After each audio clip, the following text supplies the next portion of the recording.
नमस्कार दोस्तों, स्वागत है आपका एक और नई वीडियो में। बात करेंगे ग्रुप डी सीईटी के बारे में। सिलेबस क्या रहेगा और तैयारी किस तरीके से करें कि आपका सिलेक्शन हो जाए। तो कंप्लीट जानकारी इस वीडियो में मिलेगी। चैनल पर नए हैं तो चैनल को सब्सक्राइब जरूर कर लेना। हर जानकारी आपको मिलेगी। साथ में जो है व्हाट्सएप चैनल से जुड़ सकते हो, लिंक डिस्क्रिप्शन में दिया हुआ है। तो सबसे पहले तो बात कर लेते हैं सिलेबस रहेगा क्या। उसके बाद बात करेंगे तैयारी आपको किस तरीके से करनी है कि आपका सिलेक्शन हो जाए। तो सिलेबस तो है ग्रुप डी का ही, ठीक है। यहाँ पे आप देख सकते हो डिटेल ऑफ सिलेबस।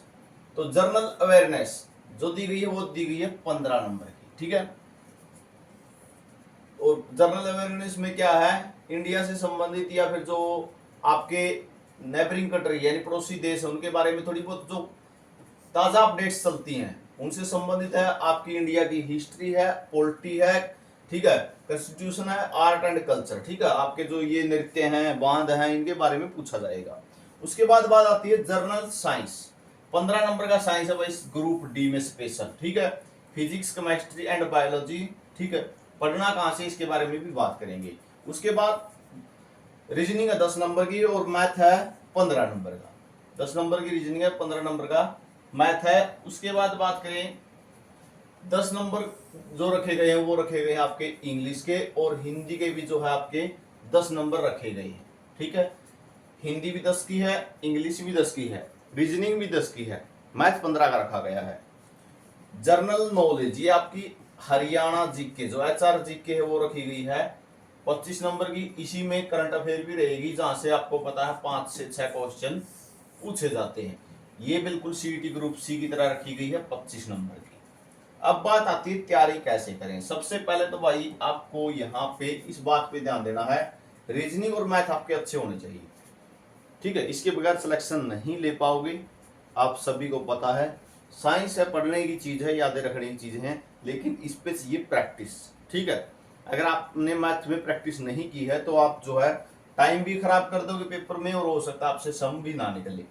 तो ये प्रैक्टिस की चीजें हैं, रीजनिंग और मैथ। यहाँ पे आपको प्रैक्टिस चाहिए। सिलेक्शन लेना तो सबसे पहले इनको अच्छे से आपको कवर करना होगा। बात आती है साइंस की, ठीक है। साइंस की 10th क्लास तक के जो अपनी एनसीईआरटी है, ठीक है, एनसीईआरटी है उस पे फोकस करना। 8th 9th 10th, ठीक है। हो सके तो 7th की भी उठा लेना, 7th का तो बिल्कुल कुछ दिनों का ही काम है। तो 9th एंड 10th तक की जो है एनसीईआरटी आपको कवर करनी है। सारा मामला वहीं से पूछा जाएगा, ठीक है। तो तैयारी करनी कैसे है इस पर विस्तार से चर्चा कर लेते हैं, ताकि आपको भी जो है किसी प्रकार का डाउट ना रहे। सबसे पहले तो साइंस की मैंने आपको बता दिया भाई, जो आप साइंस पढ़ रहे हैं वो सिर्फ और सिर्फ आपको 7th to 10th आपको एनसीईआरटी पे ही फोकस रखना है, ठीक है। मैथ है और रीजनिंग है, ठीक है।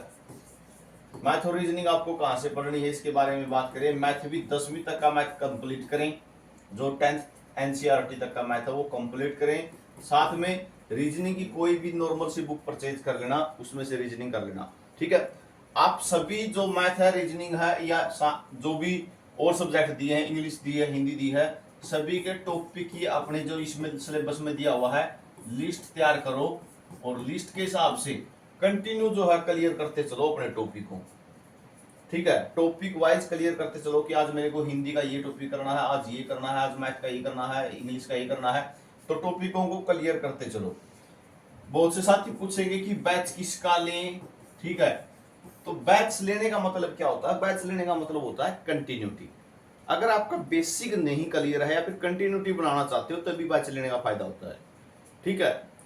अगर बेसिक कंप्लीट नहीं है, यानी मैथ आपको बिल्कुल जीरो है आपका, ठीक है, या 100% में से आपको 10% आता है, तो सारी जानकारी आपको मिले कि मैथ कैसे, ये टॉपिक किस तरीके से होगा, इस टॉपिक में क्या बातें होती हैं, इसमें कैसे सॉल्यूशन होते हैं, तब जो है बैच लेने का फायदा होता है।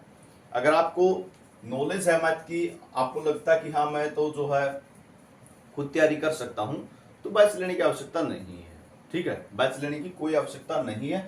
बैच उनके लिए ही होता है जिनको अपना बेसिक कंप्लीट करना हो, ठीक है, जो स्टार्टिंग से ही लगे हैं बिल्कुल।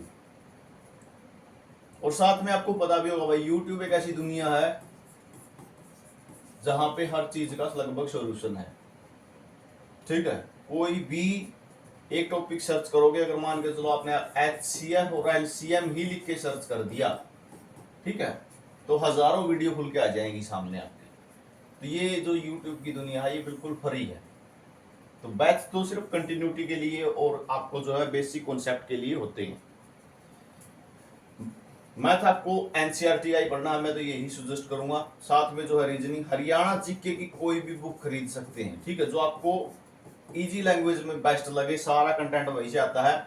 बस एक बात का ध्यान रख लेना, जो हरियाणा की करंट है, ठीक है, उसको या तो कहीं वीडियो के माध्यम से यूट्यूब पे से या फिर कोई आपको PDF मिले वहां से अपनी राइट डाउन कर लेना, ठीक है। हरियाणा करंट के क्वेश्चन जरूर पूछे जाते हैं। तो हरियाणा जीके के लिए आप कोई भी बुक परचेज कर सकते हो, आपको जो भी अच्छे लगे, ठीक है। अगर ज्यादा डीपली पढ़ना चाहते हो तो कृष्णा क्लासेज की है, लगभग बहुत सारी जो मार्केट में किताबें छपी हुई हैं सारी लगभग कॉपी है उसकी, ठीक है, लगभग कॉपी है, बहुत सारी बुकें उसकी। कृष्णा क्लासेज की खरीद सकते हो, बहुत ही डीपली लिखा गया उसमें, ठीक है, पढ़ने की हिम्मत होनी चाहिए आप में। और उसके बाद बात आती है जो टॉपिक बचते हैं हिंदी और इंग्लिश, ठीक है।